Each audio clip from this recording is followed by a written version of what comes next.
To Michael Stewart, Leslie Jones, and Jamie Lucky getting the nod here as the officials for game one of the semifinals.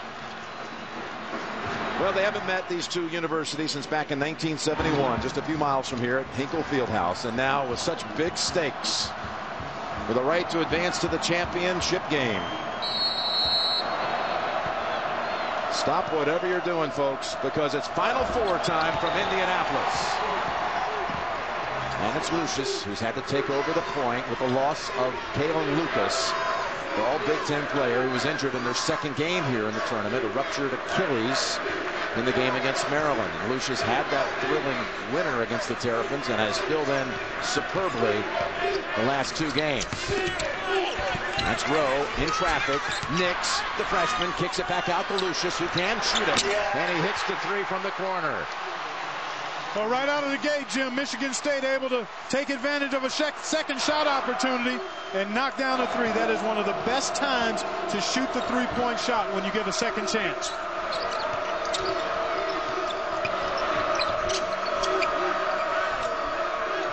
This is Hayward, the Horizon League Player of the Year. Mack takes the three, back of the rim, and the long board comes out to Raymar Morgan. Both of these teams are man-to-man defensive teams, Jim. They do a nice job pressuring the ball and helping each other out defensively.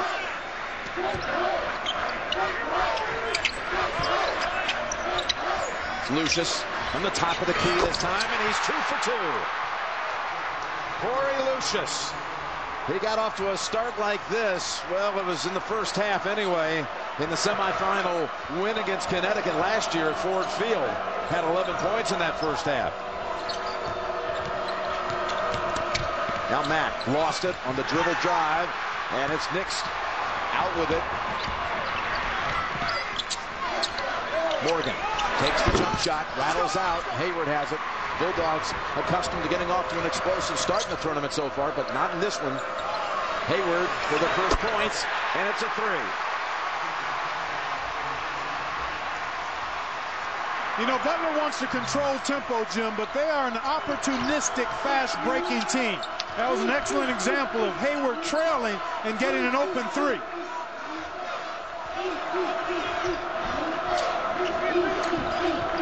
Rowe feeds it down low. Morgan, the foot on the line. It's going back to the Bulldogs. I would expect Michigan State to try to take advantage of Morgan down low against the smaller Willie Veasley. And there you see, he just got a toenail on that end line. Butler, the only Division I team to go undefeated in its conference play this year. Went 18-0 in a league with the likes of Wright State, Cleveland State, Valparaiso, and another three now to knot it at 6. Hayward matching Lucius at the other end. Well, already we can see both of these players, Hayward and Lucius, not afraid of being in this big building. Michigan State was in this building last year. Came through this building, won the regional on the way to getting to Detroit in the Final Four.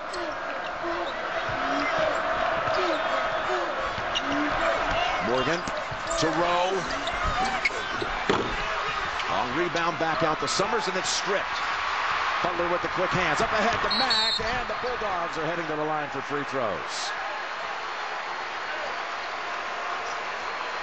Well, so much has been made about Butler, just a 10-minute drive away, 6 miles, but you combine it all, 1,251 miles for the four teams, fewest all time.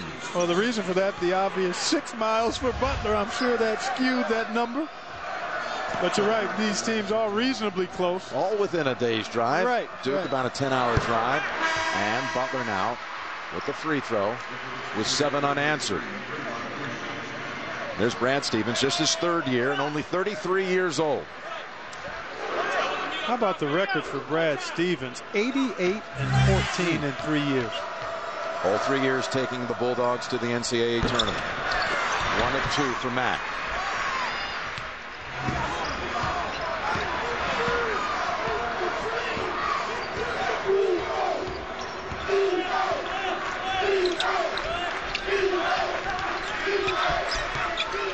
We look at Norred chasing Summers.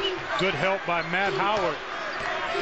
Draymond Green has come in for the first time, and as he tries to drive to the paint, he's tripped. Well, he got a fortunate whistle there. I think he tripped over his own feet that time. It's on Matt Howard, who has a problem staying out of foul trouble. Boy, they just kind of bumped knees, and that's a tough break going against Matt Howard. As you take a look at Chris Allen, we talked about it at the top, supporting cast for Michigan State.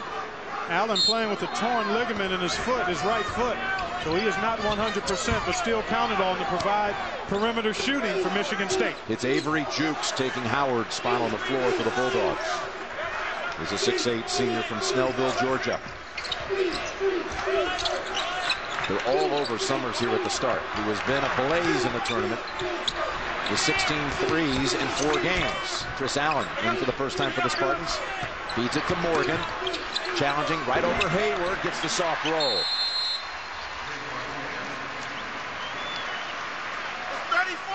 34, right, 34. 34. May have been a delay of game there, perhaps.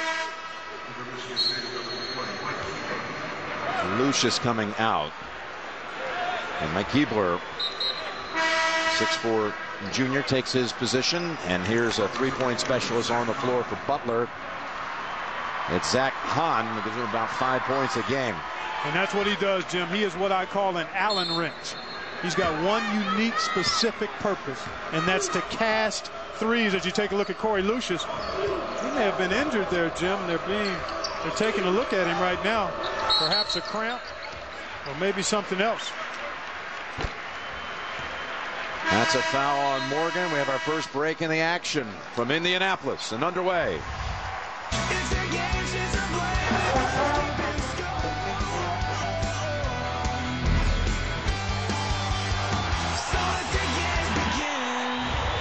I'm going to X the ball here. Corey Lucius is going to set a back screen, and then Delvon Rowe going to screen for him, and he's going to come right up to the top and get a nice look at the jump shot. Back screen, pin down, jumper.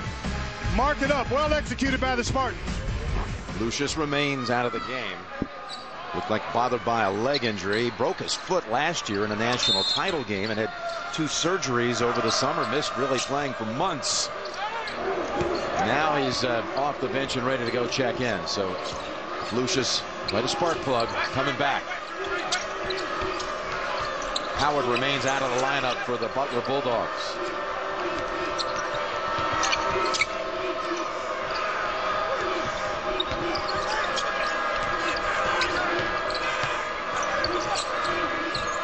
Hayward and a fight for the ball, and that's going to be a foul on Morgan, his second.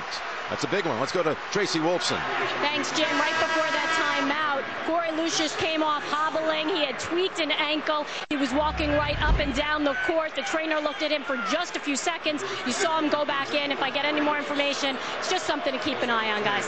All right, thank you, Tracy. Delvon Rowe comes in now for Raymar Morgan. So early foul trouble for one of the leaders of this Michigan State team.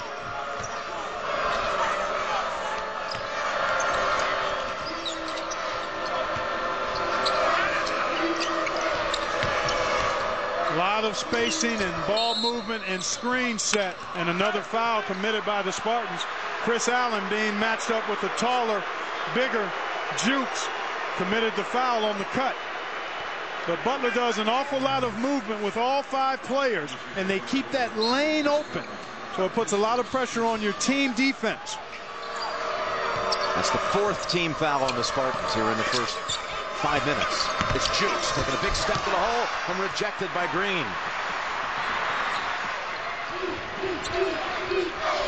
Summers yet to take a shot. Outstanding player was Summers of the Midwest Regional. Here's Green with a 3. And they call it a 2. It's a 2 for Green. Draymond Green, 6th man of the year in the Big Ten, and maybe the nation's best off the bench. He certainly is one of them, Jim. He gives them so much, and he's an excellent mid-range jump shooter, as he showed you there. Beasley, this time it's Rowe with the rejection. Right into the arms of Summers. Michigan State had 8 blocks last week, Jim, in that game against Tennessee. So they are capable of denying shots at the basket area.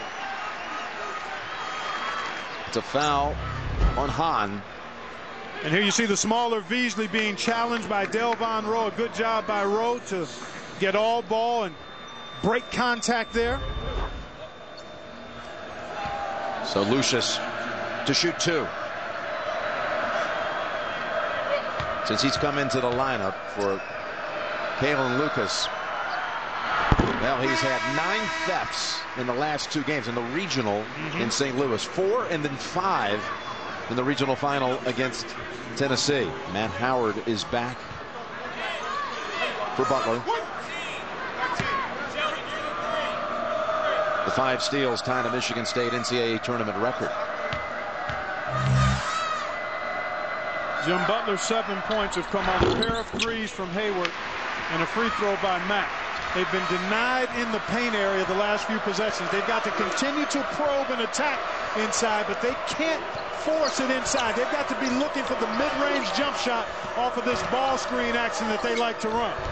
Howard bodies tangled. That's going to be a huge call against Howard. That's his 2nd, and that was one that Brad Stevens could not afford. Just seconds after getting back on the floor. And this is a case where Matt Howard has to understand he's got 2 fouls. You don't have to root a guy out there.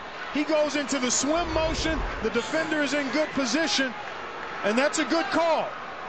You get open in the low post with your lower body holding guys off. You don't root them out to get open.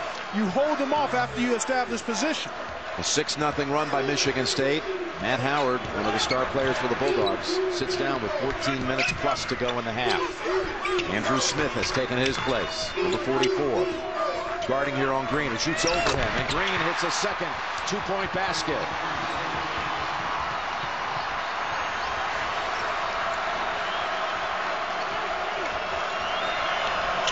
Hayward takes it inside, and beautiful shot on the run. Gordon Hayward. That time Hayward pulled up a little bit, didn't try to go all the way to the hoop, but Draymond Green did. It's the Draymond Green show at that end of the floor. And he's got a problem He's with his hobbling. shoe. Yeah, he sure is. Hayward in the paint, fadeaway. He's got another one. What a shot. We talked about tempo. Look at how quickly Michigan State wanting to push that ball even after it makes. Green.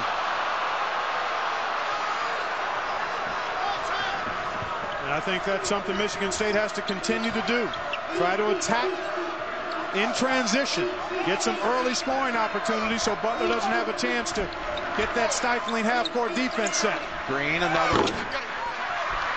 Not this time. Morad up ahead. Hayward. Green tries to close him off. Gets it to the corner, and Hahn off on the 3. It's Smith just into the game, and he's going to the line for a pair. Relive the entire tournament with NCAA March Madness on demand. Watch game highlights, buzzer beaters, complete game replays. It's all free at NCAA.com. Well, just a year ago, Andrew Smith, who steps to the line, was playing high school ball about 10 miles from here at Covenant Christian High School. He led the state of Indiana in rebounding. Played some big minutes out in Salt Lake City last week when Howard got in trouble in a couple of games out there as well. Morgan's coming back on the floor with 2 fouls for Michigan State. That last foul was on Draymond Green, his first. And the 5th on the Spartans.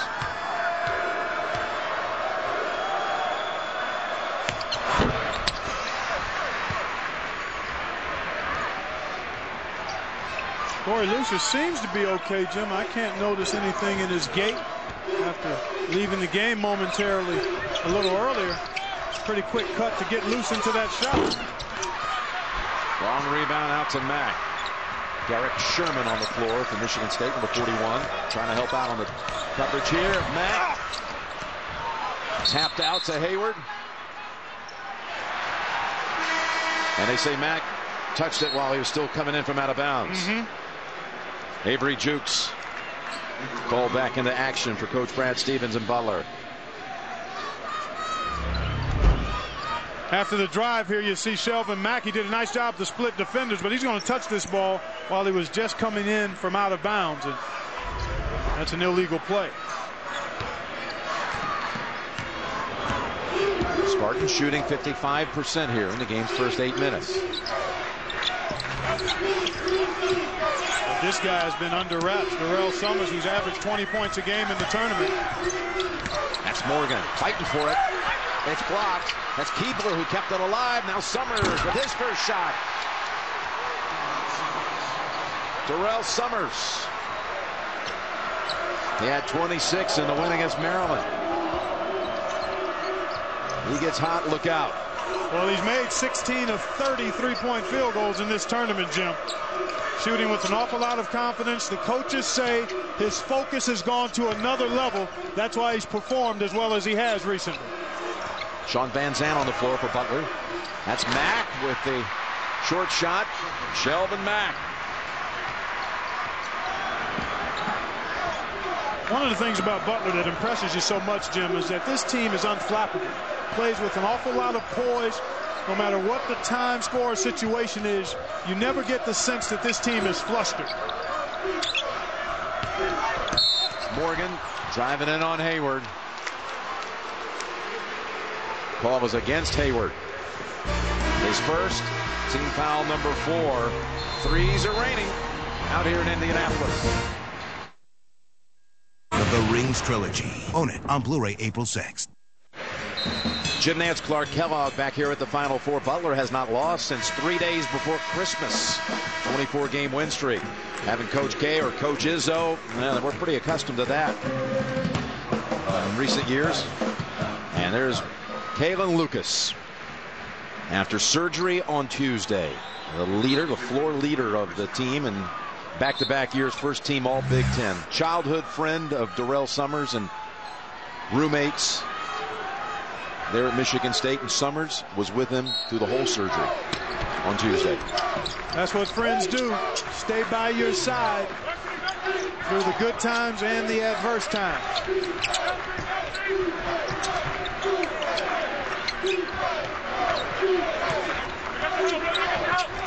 Chris Allen, and it's off the knee of Raymar Morgan. Rowe is back on the floor, and Sherman goes out. Let's take a look. Hard to tell from that angle. I know Willie Veasley got a hand on it. Butler's only lead was at 7-6. 10 of the 14 have come from Hayward, who is not on the floor right now, and it's stolen away. Forced by Lucius. Right back by Jukes. Let's see how they operate without the man who has really been almost all the offense to this point for the Bulldogs. It's Jukes. He can shoot it from there. Careful here. Is this on Morgan? It is on Raymar Morgan, and it's his third foul. What about the play of Draymond Green? Well, he's such a skilled basketball player, Jim. He does a little bit of everything. He's an excellent mid-range shooter, as I indicated earlier, and he also can slip by you because he has such good footwork. Understands how to play, and really is the unquestioned leader of this Michigan State Spartans team. Great personality, a hard worker, and a guy who does a lot of little things to help you win. 3 fouls on Morgan in less than 7 minutes of action, and a foul. And the basket counts. Smack. They're going to give him the basket. +1.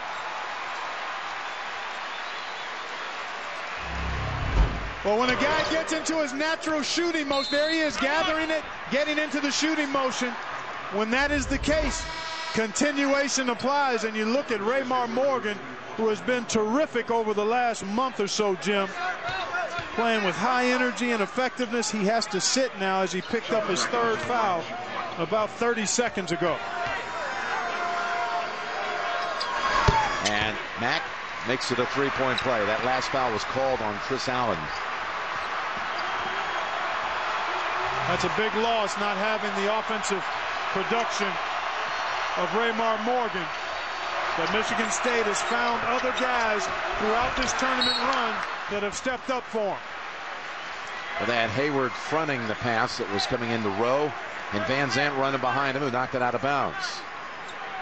Well, you talk about Raymar Morgan, probably seeing the last of him now for the first half, and he's One of only 3 Spartans to ever be in career top 10 rebounding and scoring.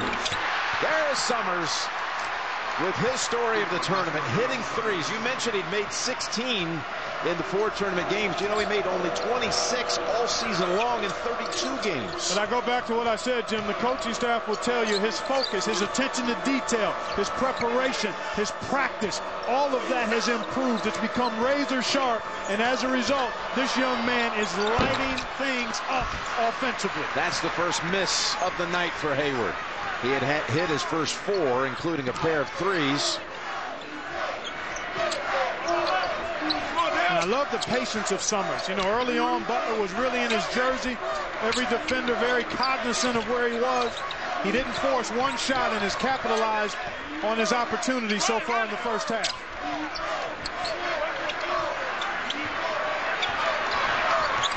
Six on the shot clock. Green. And that's a big collision with the floor here. Draymond, he may not be fleet of foot, but he understands how to use his feet to get his body between himself and the defender. That's the first foul on Jukes. Friday on CBS, every second counts. Brace yourself for the first medical drama from the producer of CSI, Miami Medical. It's Friday only on CBS, America's most watched network. Green kind of shaking his right hand. He fell awkwardly on that right wrist. Let's see if it impacts his shots here at the line. He's got a pair. Nix for Rowe. Izzo will shuttle in those players. He's gone 11 deep in all but one of the NCAA tournament games. And it's Smith back on the floor for Jukes. One more for Green. Well, a lot of similarities between these teams, and defensively they're both solid, do a good job on the glass, but they also utilize their bench reasonably well. Although Brad Stevens may not go 11 deep, he will get to 8 or 9 and is very confident in everybody that he'll bring off that bench. 10 Spartans have seen action already. It's Hayward inside the arc, tapped out, kept alive. That was Beasley who saved it for him. Snappy passing. Morad thought about it. Hayward, who traveled trying to make the move on Green. He sure did. He was undecided. 4th turnover on the Bulldogs.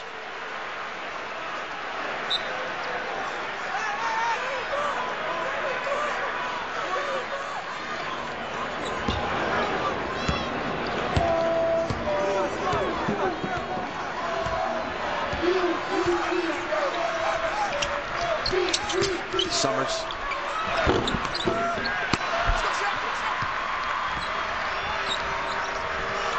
He'll pull up here now. That's Mack. You give him room, he'll pull up off the dribble. In transition, you have to get to him early. You can't allow him to run into that jump shot off the dribble. He'll make you pay. 9 on the game now for Shelvin Mack, who just got the rebound at one end and pulled up, hit the 3 at the other. We call that raking it and taking it, partner. You saw it coming. Yep. Lucius dribbles out of the traffic, short on the shot, and it's Hayward.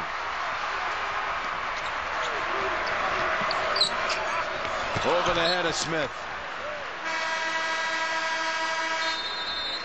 2-point lead. 22-20 Spartans.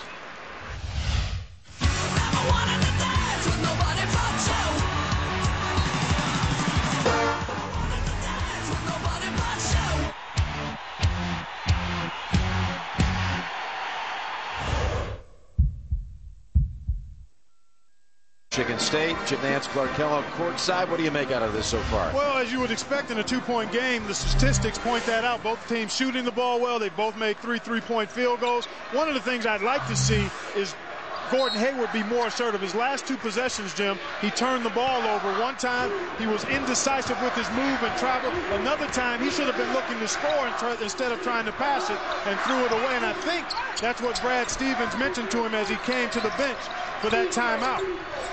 When you've got the game he has, you have to be thinking about trying to score the ball and put pressure on your defender at all times. Green flips it over. Keebler long on the jumper.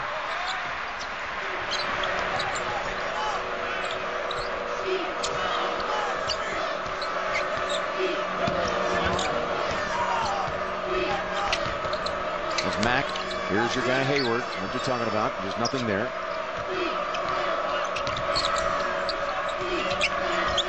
Hayward takes the long three. He's missed his last 3 shots after making the first 4. Nice move, Lucius. But it's stolen away. Keebler wasn't quite ready for the pass. There's Mack for the lead. No. A big time rebound that time from Draymond Green. Yeah. He does everything, Jim. And you look at him, and I tell you what, he just does not look like a typical basketball player because he's dropped a lot of weight.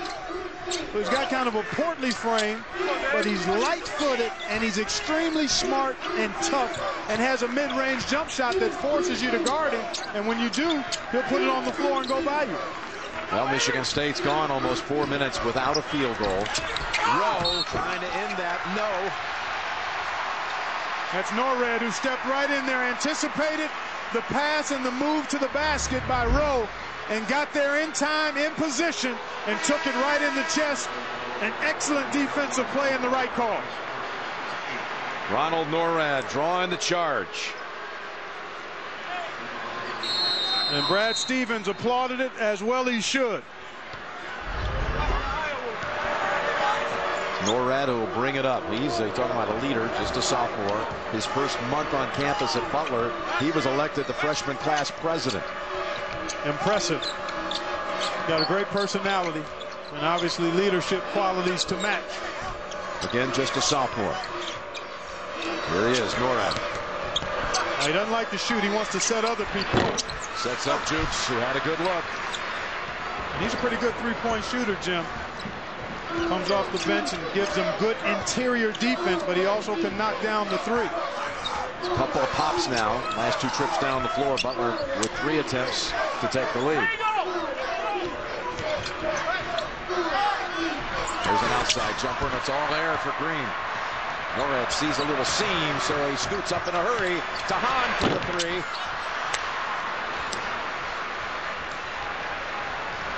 And Michigan State walking the ball up the court. He was almost out there getting ready to run the play instead of just calling it.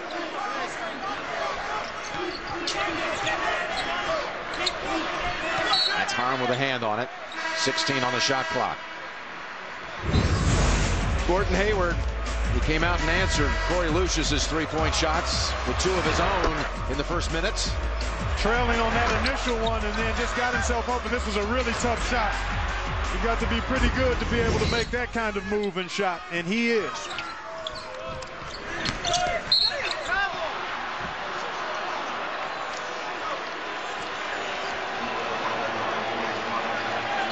That's called on Beasley. And that's a 6th team foul against Butler. There you see Gordon Hayward has gone a little cold of late. And Michigan State has kind of started to crawl as you look at the scoring drought both ways.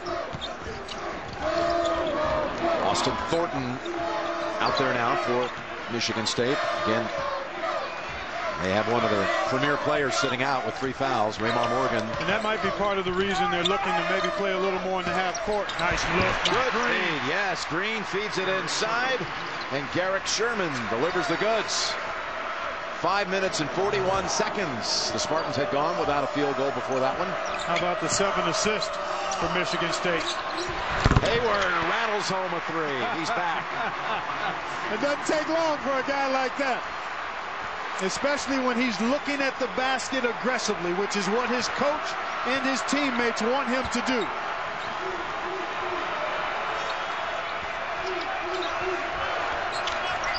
Mismatch, and Beasley going to be called for the foul.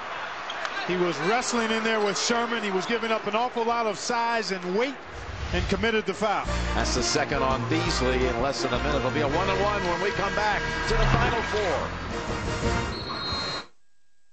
POTUS, President of the United States. I like it. It went right to the wire. It was good television. Ooh. So stay tuned, folks. Well, you know how to tease a story. Well, I've learned from the best. Right by my side. Thank you, my friend. Sherman at the line, 1-1. We'll look forward to seeing that at the half. Sherman, a 6'10 freshman from Kenton, Ohio. And his family applauds. We talked about it at the top, folks. Supporting cast for Michigan State. Look at that advantage, plus 10 so far. And you need that, especially when one of your top scorers is in foul trouble. Raymar Morgan sitting with 3 fouls. That's Mack out to Hahn. Had an open shot, gave it to Beasley instead. Big time rebound. Skying for it with Summers. That was excellent execution by Butler because they made the extra pass and got a good look at the three-point shot. You see, Michigan State really content, Jim, now to walk the ball up and to try to take advantage of its size in the paint area. Delvon Rowe coming back out for Michigan State. One of the biggest nights in mixed martial arts history is not on pay-per-view. It's on CBS. Saturday Night Fights returns with 3 championship fights 2 weeks from tonight, only on CBS.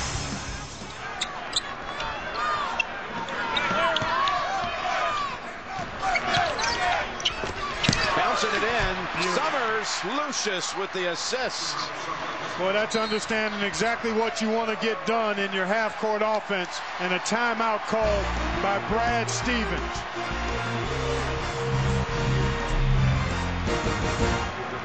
Compete in the Coke Zero Brain Bracket. Decide who wins. 10 grand. Vote at CokeZero.com.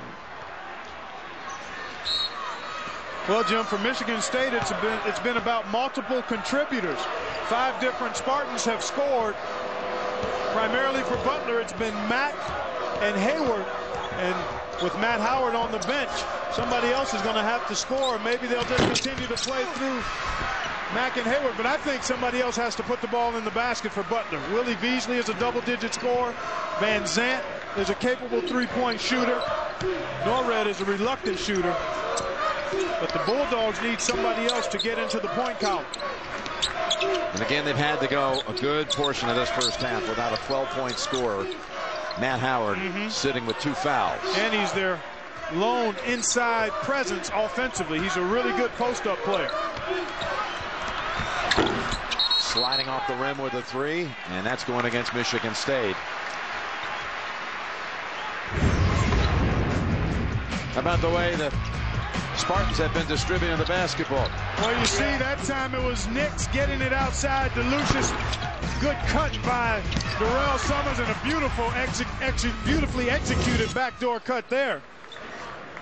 But yeah, they've shared the ball and they've had more players involved, Jim, as I just indicated. I mean, that's one way you rack up the assist. An 80% ratio assist to field goals made is outstanding.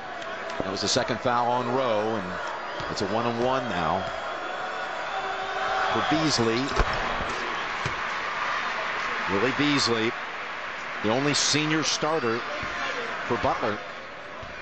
And this is going to be a team that, when you look past Jukes and Beasley, they have virtually everyone else coming back next year. And Beasley, who played in the NCAA tournament all 4 years, hits a pair of free throws. Well, that young man has been part of 117 wins. There you see him, Willie Beasley. And only 21 losses in his 4 years here. That's more wins he's been involved in than anyone who ever wore the Butler uniform.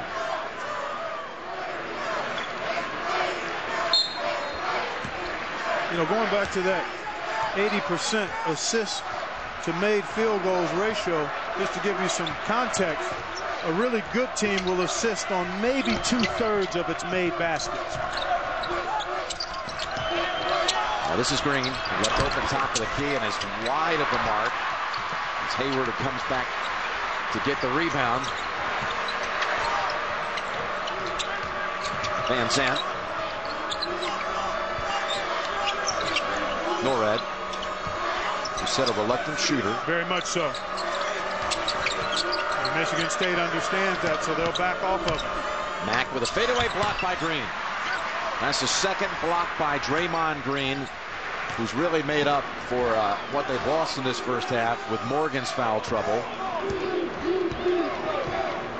That's not unusual for Draymond, though. It sure isn't. That's why he was the sixth man of the year in the Big Ten and one of the best 6 men in the country. Tom Izzo wants a timeout. Less than a minute to go in the half. It's been a good one here. 28-25 Spartans. Side Beasley, he has to. Howard has played only 4 minutes in this game, and he is set now. He's going to not return until the second half, you would think. Morgan with 3. Allen and Rowe with 2 fouls each. Well, Butler has had to play without Howard a number of times this year. He's been Dairy Queen 9 times coming into the tournament. So foul trouble is nothing new to the Bulldogs as far as it relates to Howard. And they only trail by 3. So very much in it. 10 on the shot clock for Corey Lucius. Sophomore guard from Milwaukee takes it to the paint, lost it.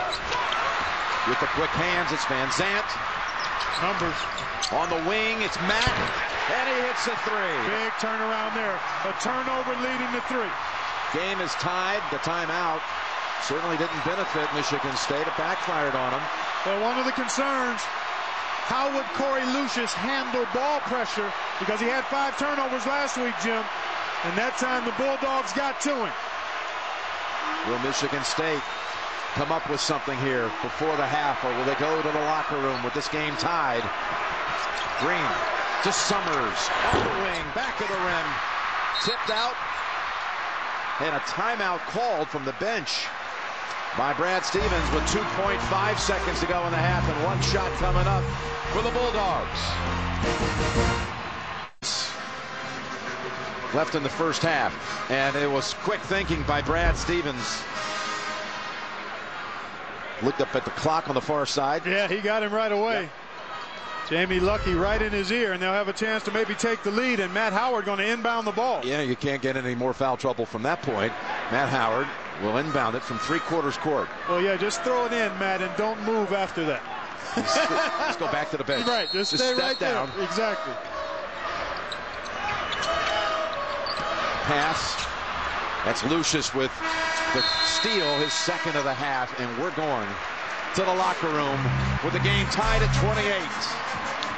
Greg Gumbel and company coming up from the Final Four.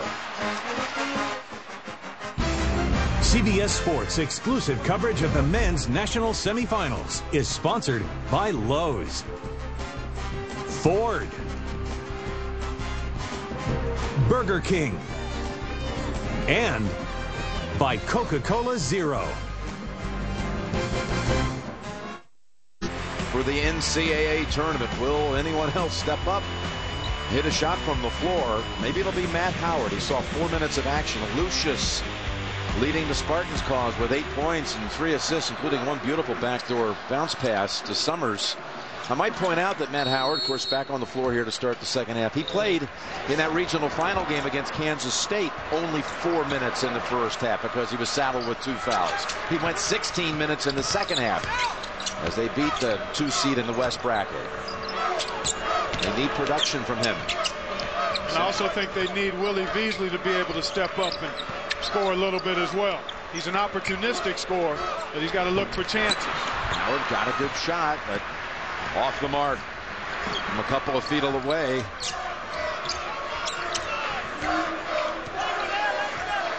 And I think it's important that Michigan State, while executing well in the half court, because they do have a size advantage, especially when Matt Howard was off the floor, they've got to get back to looking for transition opportunities. That's Lucius ripping the nets with another 3. He has 11 on the game. His first field goal, though, since 1 minute and 16 seconds into the game. He hit those quick 3s, a pair of them, at the get-go. Raymar Morgan, by the way, would point out with the 3 fouls. Back on the floor for the Spartans.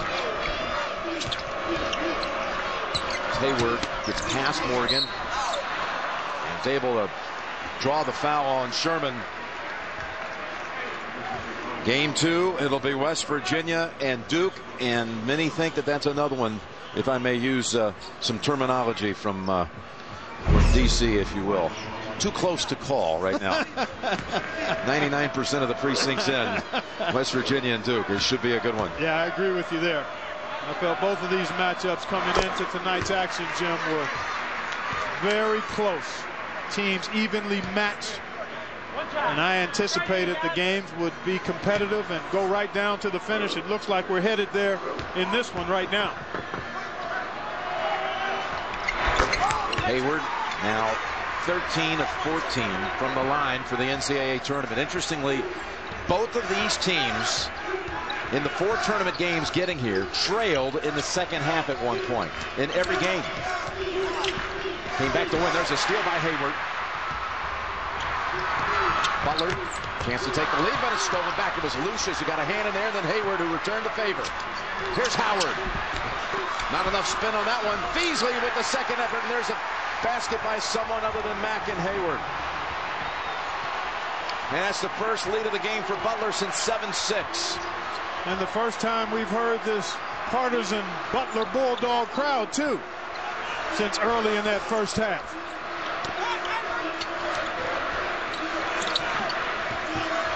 Rowe backing in on Hayward. Nicely done. Little half hook, and it's a beauty. Well, he knew he had a size advantage on Hayward and got right into the shot that he wanted. That's what you liked about that move. Took his time, surveyed the situation, and then went to work with one of his favorite shots. Mack driving in, splits defenders and lays it in off the glass. Talked about the partisan crowd. Michigan State won the regional here last year to advance to Detroit, but they also face here, Tom Izzo estimated some 30,000 Louisville fans going against them. Louisville was the #1 overall seed of last year's tournament. Michigan State beat them with a hostile crowd against them. Ball stripped out, and again it's Hayward who has it. And it might be a reach-in foul on Rowe. It is on Rowe, and that's his third. So Rowe and Morgan, 2 of the starters for the Spartans, each with 3. Already a couple of turnovers here in this half by Michigan State. As you see, Delvon Rowe will leave with that 3rd PF. Garrick Sherman also checking out, and Draymond Green back on the floor. There you see the numbers of turnovers. Michigan State again in 15 in their losses this year, Jim. They've averaged 15 turnovers a game. In the wins, it's been around 12. So keep an eye on that number. Beasley, top of the key 3. Just barely grazed the front of the rim.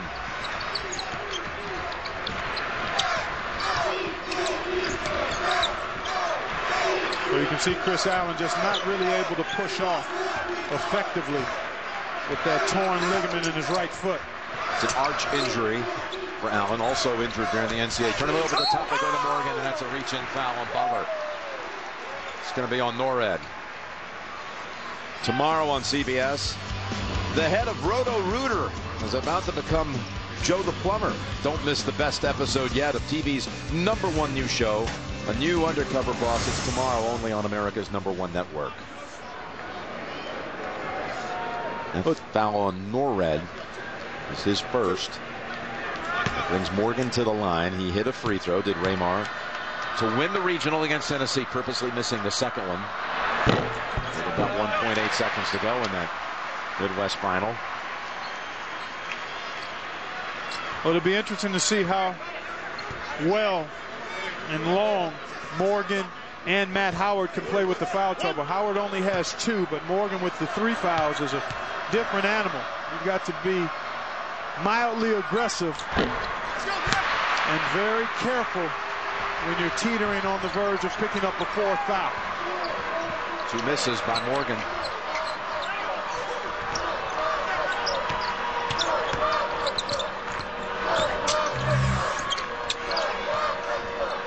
They play 4 round 1, and they like to go to Howard. Wow. Howard thought he was tripped. Yeah, he was looking for a foul there. Trying to draw the 4th on Morgan. No whistle. Here's Morgan. Yeah, he ran. He ran. He shuffled those feet. He didn't walk, he ran. Yeah. Here you take a look at Howard. He thought he was bumped just a little bit. But in that case, you want to still try to play through it so you get a chance for maybe a 3-point play. But you're right, Jim. He was just trying to draw the foul. There's already the Spartans with 3 turnovers and Delvon Rowe with 3 fouls back on the floor for Tom Izzo. Morgan gets a little FaceTime with Coach Izzo.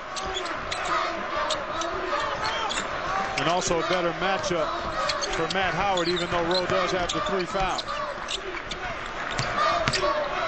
Norred takes it inside, and he is fouled by Lucius.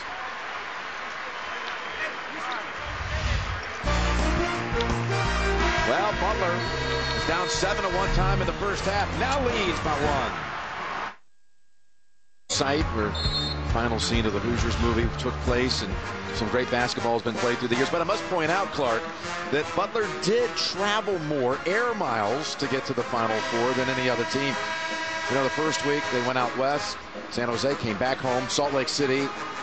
So they traveled 6,562 air miles they logged to get here. So right, they got a little 6-mile jaunt to get to the semifinal. Well, you're saying they deserved a short trip to the Final Four then. Is that what you're saying, partner? Norred with one more. Well, I know this. So we haven't had at the Final Four a home team, if you will, since 1972. You remember last year, Michigan State it was a home presence, obviously, right, but some 75 miles away from East Lansing.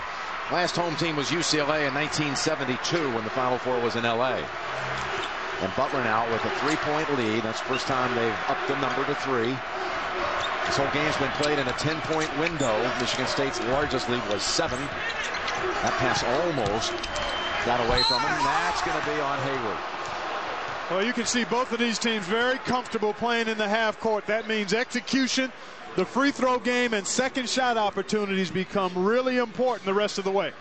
Clark, this week, the Masters is coming our way. Masters Live streams exclusive video of Amen Corner Live, 15 and 16 Live, and featured group live, plus Masters Extra with bonus coverage of the entire field at cbssports.com/Masters Live and Masters.org. Well, we saw Morgan miss a couple of free throws, and now a miss by Green as the Mountaineers are taking it in. Well, you can see from that graphic there, as you take a look at the Mountaineers chomping at the bit, waiting for their turn. Butler winning the free throw game and the turnover game. And when you win those areas, Jim, in a half-court game, more times than not, you're going to win the basketball game. You said at halftime this game may come down to the best free throw shooting team, and that was Howard trying to get the pass inside to Hayward, who they say was held up by Green. He was.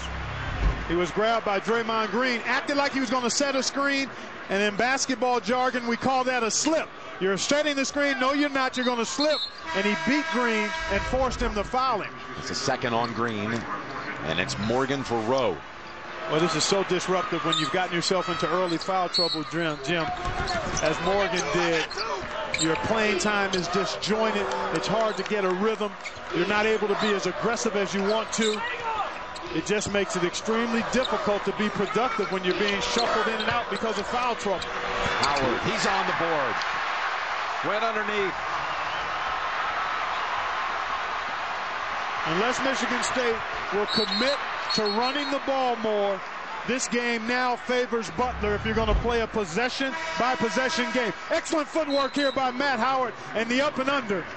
He is crafty down low, and a terrific look at it here, folks. Beautiful use of the rim, but it starts with the footwork. To operate in the low post effectively, you have to have not only a strong base, but very good ability to pivot both ways. Last 6 points to the Bulldogs. Spartans have gone over 3 minutes without a basket. And a switch off. That's Howard. Better be careful. And they bumped him with the body. You could see it coming. Yeah, he took a bad angle there, Jim. Took a bad angle. He did the right thing, but the wrong angle. Hey, folks, Monday night at 8, the CBS College Sports Network gets you ready for the biggest game of the year on the NCAA National Championship pregame show presented by State Farm. CBS College Sports Network, which had live coverage of the NCAA salute here on Thursday. All the teams got together, and Summers drives in and bumped bodies with Hayward. No foul call, but terrific finish. Summers able to finish it off the glass. That's outstanding body control and concentration, and a much-needed basket for the Spartans. Yeah, after 3.5 minutes without one. That's Norred cutting through. And that's worked now twice for him in this half. Drawing the foul on the drive. Here's Summers.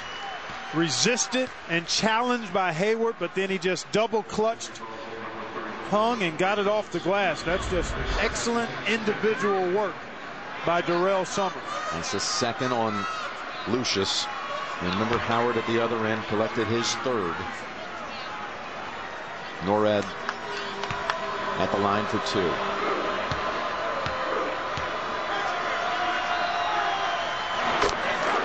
Well, Jim, he is a reluctant shooter and not a very strong free throw shooter either. Only 61% on the year, but he's been good here tonight. Jukes for Howard. Going to take Howard out. He goes the first 5:41 of the second half. That's more than he played in the entire first half. Norred, you talk about not always an offensive threat. He led the team in scoring in the second round win against Murray State. It was the first time in his career. It took 66 games before he led the Bulldogs in scoring. Hits 1 of 2 at the line. Lob to Summers. That's beautiful execution. You see Norred really upset with his teammates because they didn't give him any help. He was anticipating that Darrell Summers was going to come out top, and he got burned on the back cut. Excellent pass from Lucius. Well, that was Norred getting it back, putting it up, fighting for it again. Scraped off the floor by Morgan. Summers, pull-up jumper. That would have tied it. I don't necessarily mind that shot if I'm Tom Izzo, because it gives you an opportunity to get a good look at the basket in transition. And many times when you take a quick shot like that, you have a chance to get a second shot. That's going to be Allen on the back, and that's his third. So there are 3 Spartans now with 3 fouls. See, Norred thought Summers was going out to the wing, and he hooked it and then punched it on a beautiful pass. This is excellent execution and a good read by Summers, because he took what the defender gave him.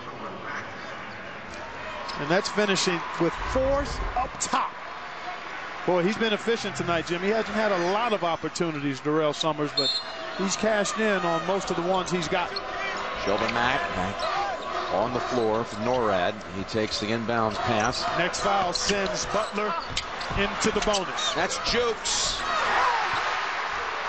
Hayward got suspended underneath. Was really no man's land, and Jukes ran in to help. Picks up the loose change for a basket and a lead of 4. Well, that's twice now we've seen captains from both teams really admonish their teammates. I mean, Draymond Green was going crazy after that second shot attempt, and Norred needed help on the Summers dunk. Keeper now at the controls, with Allen sitting for a break until probably after the under 12, and that pass of Green's is stolen by Hayward. And they're running out of time on the shot clock. This is huge, Jim. Yep, 7th team foul, so a 1-on-1 coming up. Yep. And the Butler Bulldogs, a 74% free throw shooting team. The 4th on Morgan. And what you're starting to see, Jim, is the lack of additional ball handlers for Michigan State. They occasionally can run some offense effectively through Green, but they really miss having a second ball handler. There you see the foul trouble really starting to pile up against Michigan State. Morgan, a senior, and not able to give it his full game here. He's set for so much of it. Out with 4. 1-on-1 for Hayward. He only missed once from the line the entire tournament in 14 opportunities.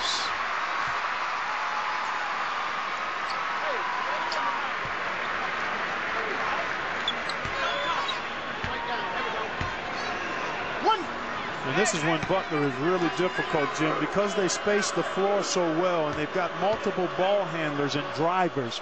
You're in the penalty, so you have to, and you're behind, so you have to be somewhat aggressive defensively, and that plays right into Butler's hands in that half-court wheeling motion type offense they run.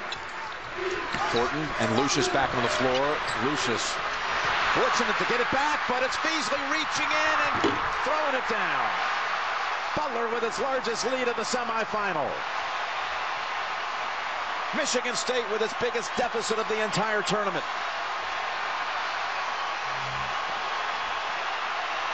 And a big number there. 5-0 turnovers against Michigan State. That's Rowe. Hayward defending. Big time move that time. Well, if you're going to be content to play in the half court, as the Spartans seem to be, you need somebody to produce in the low post for you.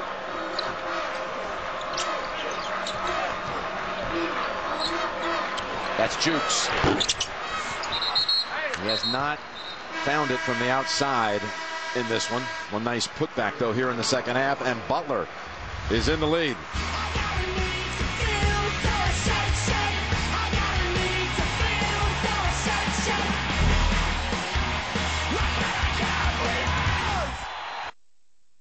On the bench right now. He didn't play most of that second half with muscle spasms in both of his thighs. He tried to go in for 1 or 2 plays, couldn't do it, came back out. They've been putting a pain relieving gel, massaging it into his thighs. No word on whether he'll get to go back in, guys. All right, thank you, Tracy. And boy, he's much needed with all that he did, along with Hayward, to keep Butler in the game in that first half. They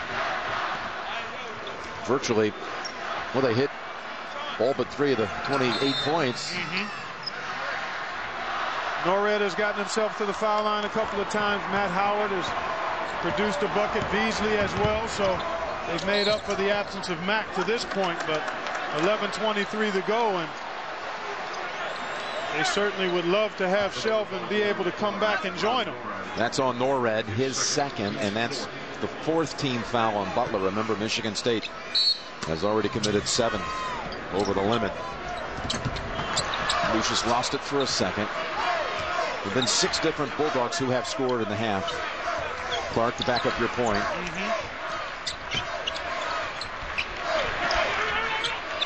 They're trying to post up Draymond Green. And that's what Michigan State has to do in the half court. Try to play inside out and then knock down some open perimeter shots. Good look for Thornton, and he's not a bad shooter. Well, good execution that time by Michigan State. Deflected off the hands of Butler. Both of these teams have proven to be very comfortable at grinding out games. Summers comes in. They split right between a couple of Bulldog defenders. Well, that was just a breakdown defensively, Jim. He curled off and was wide open and got right to the rim. Lack of communication that time by Butler. He's got 13. Oh, nice curl.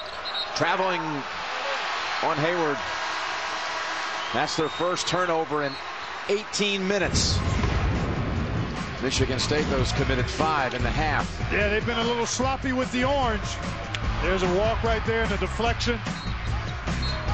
Good anticipation by Norred, and then Beasley with the pilfer. And that's what Butler likes to do. They've been out-rebounded by Michigan State, but they're winning the turnover game and the free throw game to this point. That's why they're up by 3. Michigan State, the best in the nation, rebounding margin for the 2nd straight year. There's another turnover committed by the Spartans.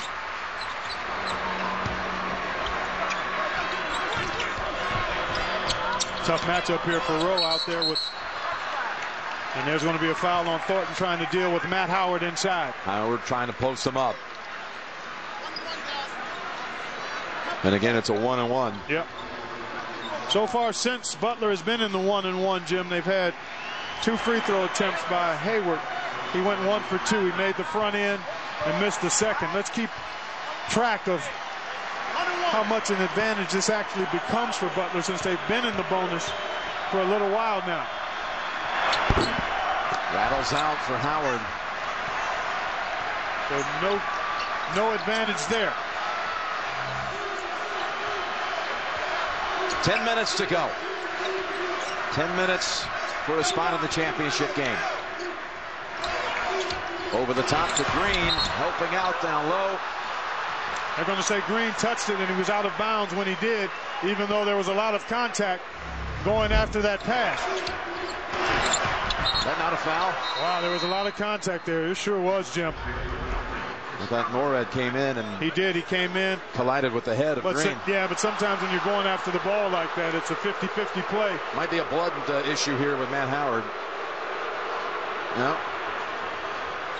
Well, certainly stung by that. Yeah, certainly a cobweb issue. Yeah.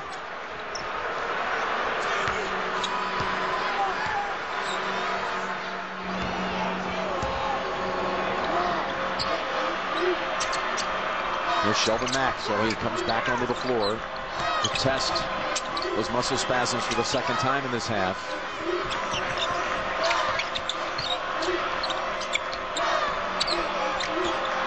This one you got to try to throw it in to Hayward. That's a blocked foul called against Green.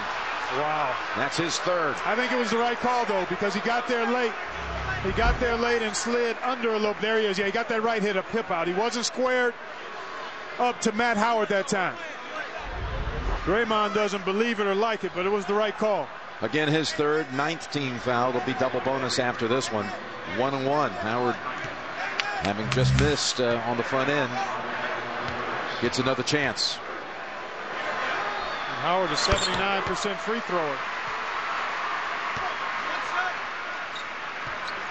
While Gordon Hayward was the Horizon League Player of the Year this year, Matt Howard was the Horizon Player of the Year in 2009, and he hits them both. Yeah, that situation with the Cornell team, didn't we? With Lewis Dale and Ryan Whitman. Uh-huh. They had 2 League Players of the Year on the roster. We got a break in the action. Brad Stevens, the 33-year-old, what a journey to the coaching profession for him. His wife Tracy, she was a lawyer, but not practicing now, raising their 2 small children, son Brady, daughter Kinsley.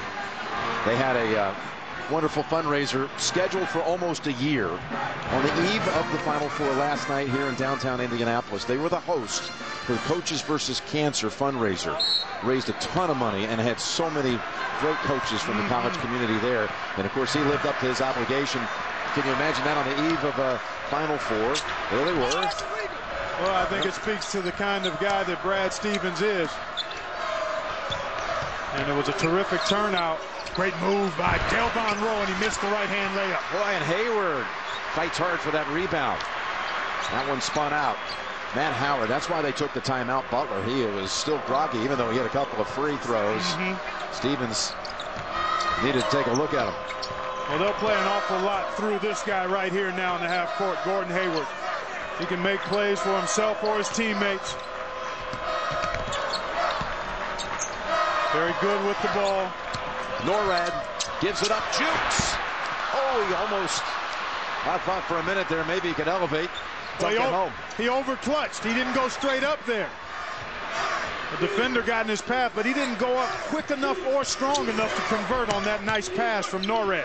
This is a 2-point shot. Green tipped around. Hayward can't save it. Back to Michigan State. Tomorrow on The Amazing Race, get ready for a smashing good time and a heart-pounding chase. It's a new Amazing Race tomorrow after 60 Minutes, only on America's #1 network, CBS. Raymar Morgan is on the floor with the 4 fouls.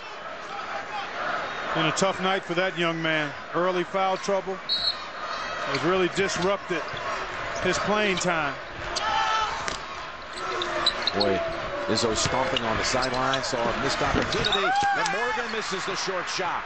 Well, they've gotten the ball inside twice now, Jim, which is what you have to do when you're playing a half-court game, when you have a size advantage. And Delvon Rowe missed the shot that he normally makes, and Morgan missed one there. They have not made a basket in over 4 minutes.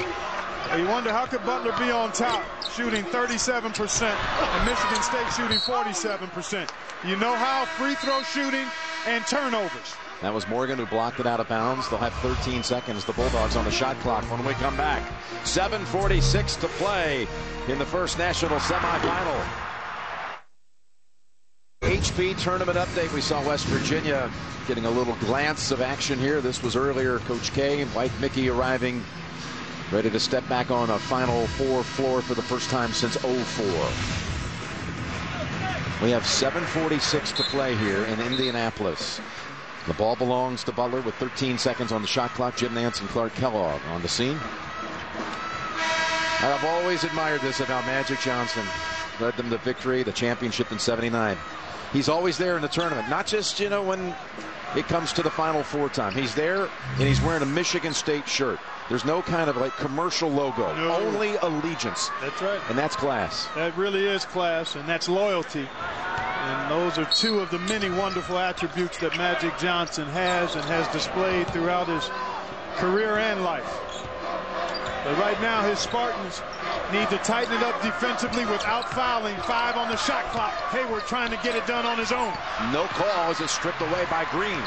Got Allen on a wing, and Norris saw it coming, but can't chase it out of bounds. Back to the Spartans. Good defense here by Michigan State. And that's Morgan doing an outstanding job holding his position. And Green came in for the strip, but Morgan with 4 fouls. Moving his feet, challenging without fouling. No field goal either way in almost 4 minutes. Oh, how did that get there? Right over the back of never Beasley. saw it. He never saw it.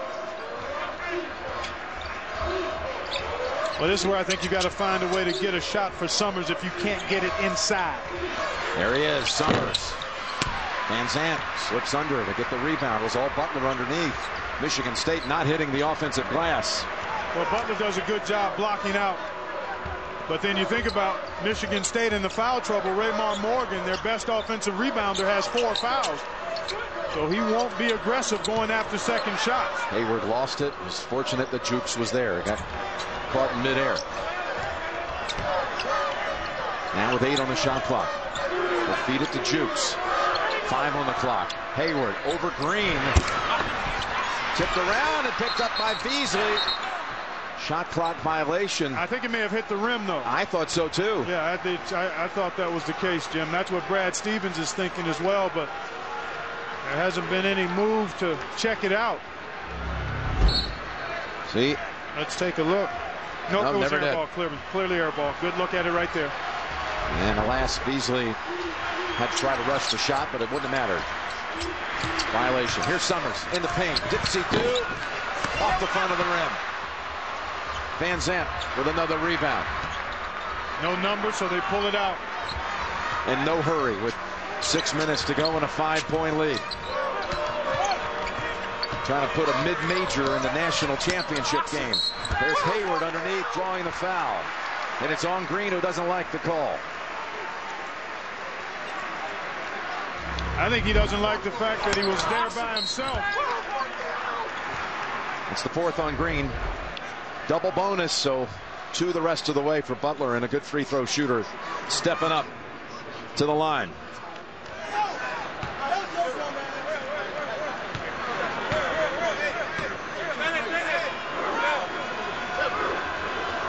This has been Butler's way of winning all season long, Jim.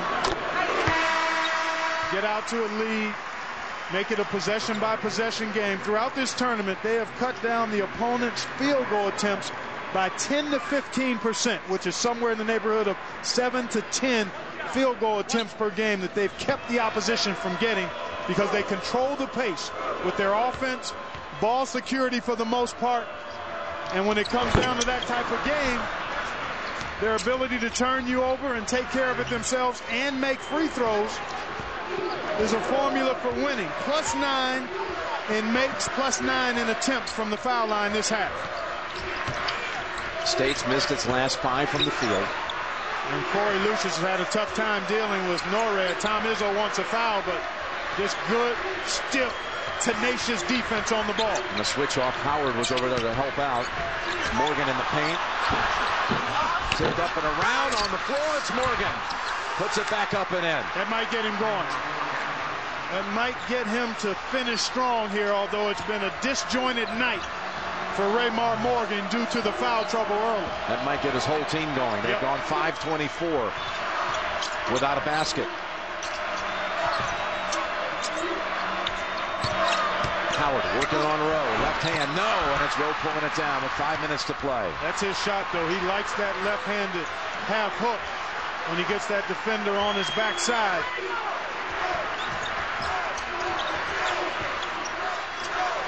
Rowe looking at challenging Howard. Swings it out to Allen instead. Ball stolen by Beasley. We talked about it earlier.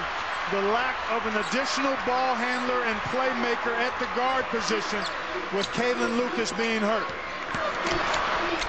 Here's Hayward. Three-point shot. Howard on the glass. Second chance. No! And coming out with it is Summers. He rushed it. He rushed it, Jim. He did great work and then rushed the shot. Timeout, Michigan State. Butler's missed its last 7. It's getting tight here. 4 minutes to play. Butler still has 2 fouls to give, Jim, before they go over the limit.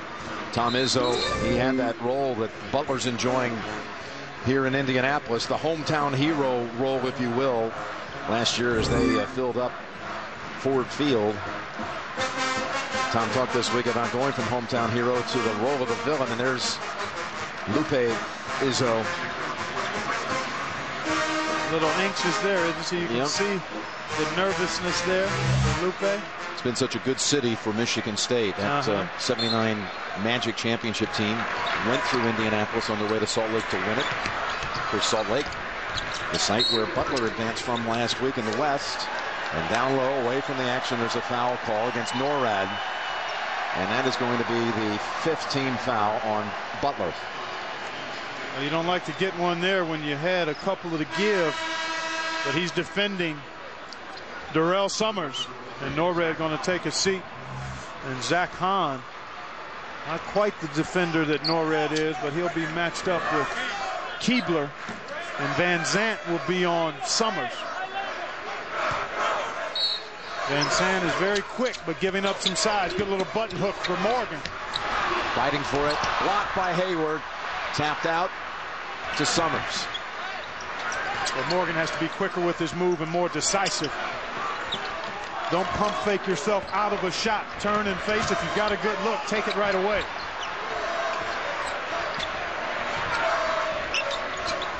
Rory Lucius. And that's off the hands of the Spartans. Butler's last field goal came at the 12-18 mark, leading by 4. Bulldogs.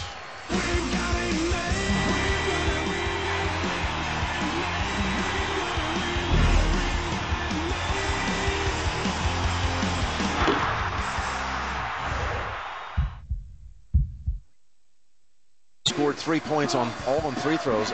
No baskets in that stretch. But Tom Izzo and the Spartans, they win close games. This is under his coaching. And there's the ball. Licking his chops. Well, what needs to happen here? This could turn on 1 or 2 plays, Jim. Both teams have tightened up. Obviously, this game is close. What's at stake? You've got to play freely and look to get quick scoring opportunities. These teams are defending. You've got to attack off the dribble and try to make a play early in the shot clock. And there's a good look at a 3. Beasley short. But I like that shot. I like that shot because that's relatively early in the shot clock. Now you just buckle up and play defense. If you're Michigan State, you've got to continue to try to attack inside. That's a foul on Beasley. By the way, that's 9 straight missed shots by the Bulldogs. 3rd foul on Beasley and 6th team foul with 3:17 to go. Sheldon Mack not on the floor. He's played only 8 of the 17 minutes in this second half. Trying to find Summers. Good job by Norrad. Green. And that is going to be the 4th on Howard. Well, you can see what Michigan State's strategy is. It's been that way the whole half. Let's punch it inside. And there you see the bump by Howard after the good post-up position and the nice feed. Green did a good job of getting Howard behind him. And then Raymar got it right to him on time and on target. Green missed 2 free throws earlier in this half.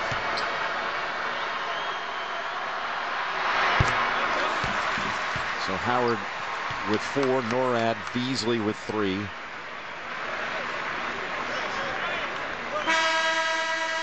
Keebler coming in for State. Morgan out. We're talking about close games under the directorship of Tom Izzo. They've been all close wins to get to Indianapolis. That's 4 right. wins by a total of 13 points. That sets a record in the seeding era in the tournament. Lowest margin of victory combined ever to make it to the Final Four. First team to make a field goal wins. Going to take a big shot. It may be free throws, but I think it's going to be a big shot that needs to be made for one of these teams to pull it out. It's been a long time for Butler. 10 straight misses. 10 minutes without one. This is a Michigan State team that shut down Northern Iowa without a field goal the last 10.5 minutes of that Sweet 16 game. Same kind of thing they're doing here. 2:36 to go. Michigan State calls a timeout.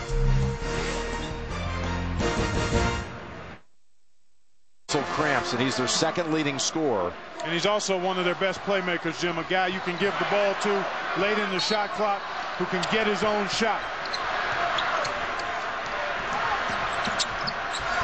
Green, Jukes defending. Out to Summers, thought about it, takes it to the paint, stripped away by Norred, and they've got the numbers. Hayward, back to the other wing, and Van Zandt is clobbered by Rowe. Good attack, though, by Butler. They had the numbers advantage and didn't hesitate to get right to the rim. What a big turn of events. They had a couple of looks maybe possible from the 3 range. They bypassed it, and then Norred, he is some defender. He sure is. He has a terrific knack for staying in his stance and then going in there and pulling that ball out as dribblers try to get to the rim. 2 shots for Van Zandt. A 6'1" junior from Tampa, Florida. Do you know we keep lamenting how Butler can't hit a shot down here? Over the last 8 minutes, Butler's put up 3 points. Michigan State's put up 3 points. Well, we've been parked in a tight window for point production here. Yeah. But we didn't expect anything different, Jim, quite honestly. These teams have won with defense and resiliency and resolve and have played a number of close games, and they're doing it again. And at the end of the day, as you take a look at Shelvin Mack, wishing he could be out there helping his team, a big shot or free throws will determine the outcome. It's back to a 4-point margin. Draymond leaning in, getting the basket. Down to 2. Look at Tom Izzo, almost a half court, imploring his team to stay in a defensive stance and keep fighting. This is a guy I think's got to look to be aggressive for Butler. Kicks it to the corner. Gordon Hayward has to think about trying to make a play. Shelvin Mack is not out there. He's his team's best player with the ball. Norred driving in. Bounce pass. Hayward puts it up. No. Rebound. Back to Hayward. Puts it up. Yes. And at long last, Butler has a field goal some 10 minutes down the road. Big bucket off a second shot opportunity, Jim. And what a save as it was going out of bounds. Terrific effort. There haven't been many of those in terms of second shots either way this half. Summers and a reach-in call. Norred thought he got all orange. Good look for Hayward. What an effort. That was Van Zandt who came in and got that ball. What a play by the 6-footer. Meanwhile, the 4th foul was just picked up by Norred. 2 shots coming for Summers.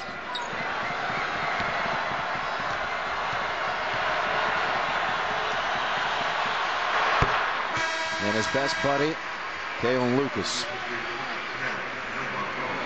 Talking about heart.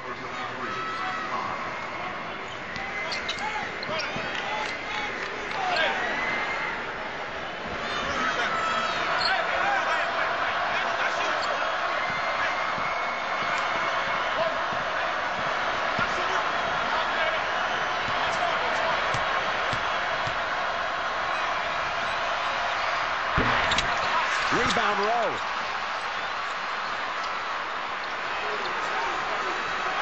This is where Michigan State really looks to execute some of its down screens, cross screens. Summers coming along the baseline. He gets a stagger. Good defense by Van Zandt. Green. Mismatch, got to go to work. Ball on the floor. And a foul call on Hayward. It'll be a 1-and-1. That's the 9th team foul on Butler. Boy, what a big offensive rebound that was by Rowe. That's something we've seen Michigan a pair State, of them, Jim. yeah. One leads to a layup for Gordon Hayward at the Butler end. Van Zandt came up with it in that time. And look who's coming in. Shelvin Mack. Well, a good effort by Van Zandt. Shelvin Mack.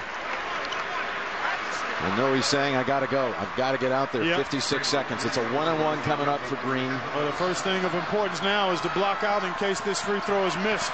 They are 2 of 8 in the second half from the line. Oh, I thought that was long, Jimmy. Lupe Izzo cannot watch. She's not the only one. So there are plenty of folks on the edge of their seat here, hearts pounding. But when you're out there in a game like this, you love it as a competitor. You don't have any time to worry about being nervous or afraid. Game tied, 56 seconds. Tracy Stevens looks on. Full court pressure by the Spartans. Oh, it's a one-point game, Butler, 50-49. Beg your pardon. It's Hayward. 20-second difference between game and shot clock here, Jim. Those 2 big free throws by Green. Well, he's come up big all season long for this Spartans team. Norred. Shot rattles out. Michigan State has it with 28 seconds. Timeout, Michigan State. 23 seconds.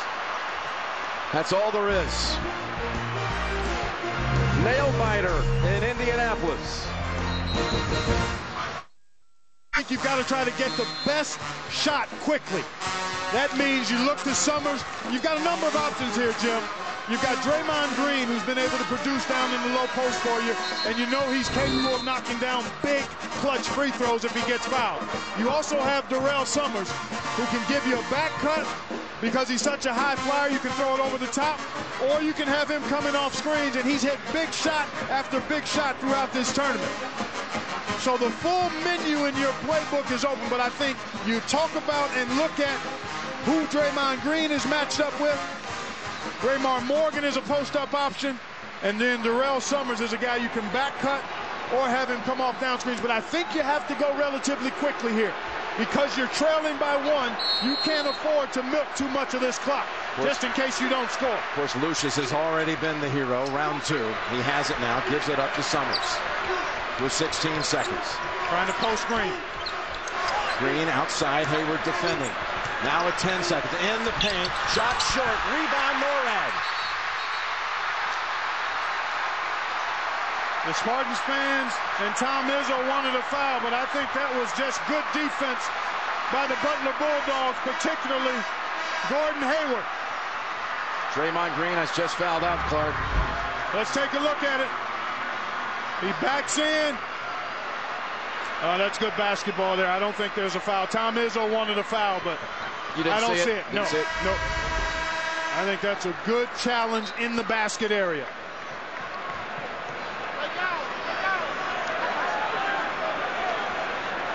So free throws coming. A pair for the Butler Bulldogs. Ronald Norad. And even if he converts both of them, Jim, it's a one-possession game with plenty of time as Draymond Green will have to watch the rest of this one. That young man gave another outstanding effort.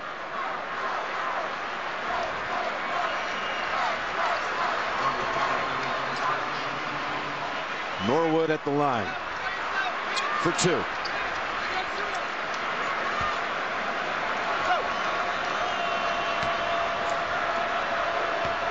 He's made only 3 out of 12 in the tournament from the line. Oh. No problem there, Jim. He's only 61% on the year. But sometimes a guy like this, who's the president of his class as a sophomore, has a way to rise to the occasion. Leaders do that. Yep. Michigan State needs a 3 to tie. Now you think about fouling here if you're Butler. I think you think about fouling. Tom Izzo being told to get back. I don't think he wanted a timeout. I'm not sure. Draymond Green pulls him back. Bear hugs the coach. He knows he can't afford it for his coach to. He'll get plenty of latitude here, but I'm not sure. I don't know if he wanted a timeout there or not, Jim. Let's try to take a look here. Ball is rolled in. It doesn't start until the ball is touched. The clock won't start. So I don't think there's any issue there, but apparently beyond what we could see, perhaps Tom Izzo called a timeout, or he was pointing at the clock the whole time. He thought it started too soon. Started early, but it sure doesn't look like it. No, it doesn't look like it from our vantage point. Raymar Morgan going to bowling ball it inbounds. It hasn't started. Touch, start. Oh, but did it go from 6.1? Well, maybe it moved super fast, but there was nothing out of line about when the clock started. So the officials have gone to the replay monitor. Judd Heathcote, Magic Johnson looking on.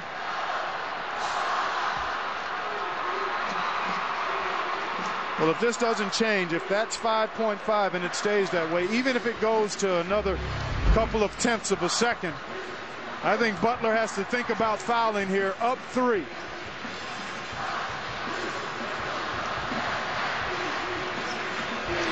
Right there is when it appeared to start. Oh yeah, I don't see anything out of the ordinary there. Now Brad Stevens is pointing back toward the baseline, saying, wait a minute, they've got to inbound this ball 3/4 court, not mid-court. They have added time. They have actually added 3/10 of a second. They did add the 3 seconds, Jim, but I still 3/10 of a second.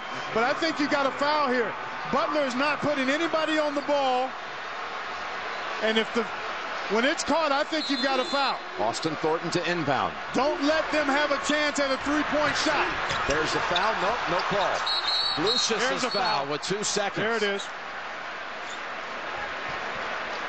That was about as well executed as you can do it in terms of making Michigan State use some time and then making sure you foul a player that's not in the act of shooting. This not a foul here at midcourt? No, he hit the ball. He got all ball, and then he bumped him a little bit, but that's incidental contact. All ball there, and then there's the intentional foul by Van Zandt. I think that's about as well executed as you can do it from a defensive standpoint, Jim. So Lucius at the line for 2. He's got to think about making the first and then trying to miss the second. I just don't think you can afford to make this second one. Now, when you miss it, Jim, you've got to make this a natural miss. You can't just bang it off the rim. You've got to shoot it so that it hits the rim and has some kind of bounce to it. Back of the rim, rebound, Hayward, and Butler wins it. Butler's going on to the national championship game.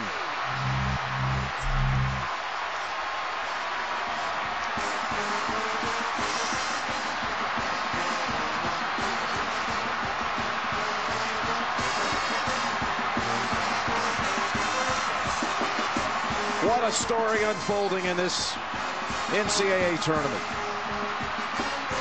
Everyone knew Butler was going to be dangerous this season, 11th in the preseason polls, but they come out of a mid-major, out of the Horizon League, playing conference opponents: Wright State, Wisconsin Green Bay, Wisconsin Milwaukee, Valparaiso, Cleveland State, Detroit, Illinois Chicago, Youngstown State.